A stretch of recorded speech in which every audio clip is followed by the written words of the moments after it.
लड्डू गोपाल की सेवा करने वालों बड़े ध्यान से सुनना। उनके घर में लड्डू गोपाल है, वो जान ले। वो सिर्फ लड्डू गोपाल नहीं है, अनंत ब्रह्मांड की सृष्टिकर्ता श्री कृष्ण है। साक्षात रहते हैं, जा रहे थे। वो कोई मूर्ति नहीं है जिसे आप बाजार से खरीद के लेके आए। यहाँ बैठे हैं, साक्षात बैठे हैं। मैं यकीन से कह सकती हूँ कि आपकी आस्था सच्ची है, विश्वास सच्ची है। अनंत ब्रह्मांड में ऐसी कोई नकारात्मक ऊर्जा नहीं जो आपके आसपास भी आ सके।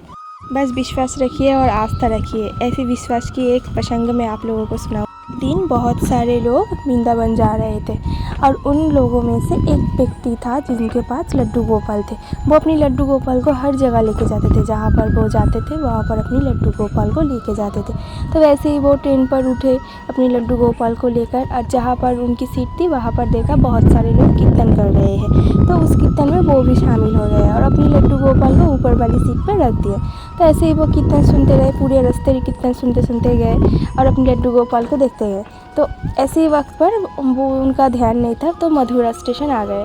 तो मथुरा आने के बाद सभी उतर गए, वो भी उतर गए। फिर कीर्तन करते करते वो मंदिर पहुँचे। मंदिर जाकर अपने कमरे में जब गए नहाकर, फिर उनको भोग लगाने की बारी आई।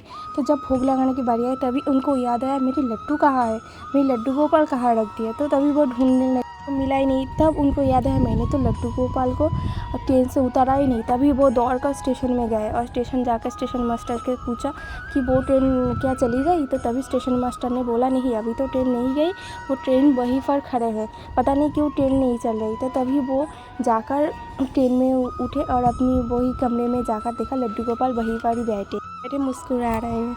तो वो व्यक्ति अपने लड्डू गोपाल को लेकर चले आए। तो फिर पता चला कि वो ट्रेन कुछ ही देर बाद चलने लगे। अनुमति के बगैर इस पूरे ब्रह्मांड में एक पत्ता तक नहीं हिलता ट्रेन का, वो तो समय तक भी रोक सकता था। वो तो कहते हैं भगवान पर विश्वास रखो तो सब कुछ सही होगा, समय भी तुम्हारा होगा, बस भगवान पर आस्था रखो।